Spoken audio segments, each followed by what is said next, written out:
জুলাই ঘোষণাপত্রে ছাড় দিয়েছি, জুলাই সনদে কোনো ছাড় হবে না। 1% ছাড়ও জুলাই সনদে দেওয়া হবে না।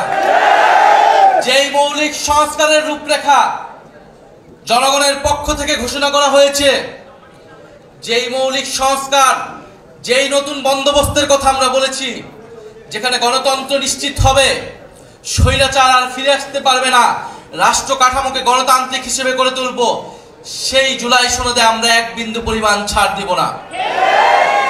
আমরা নির্বাচন চাই। নির্বাচন, গণতন্ত্র, ভোটাধিকারের জন্যই আমাদের লড়াই ছিল। কিন্তু আমরা এর সাথে এও বলেছি, পরিবর্তনের মধ্য দিয়ে বাংলাদেশকে যেতে হবে।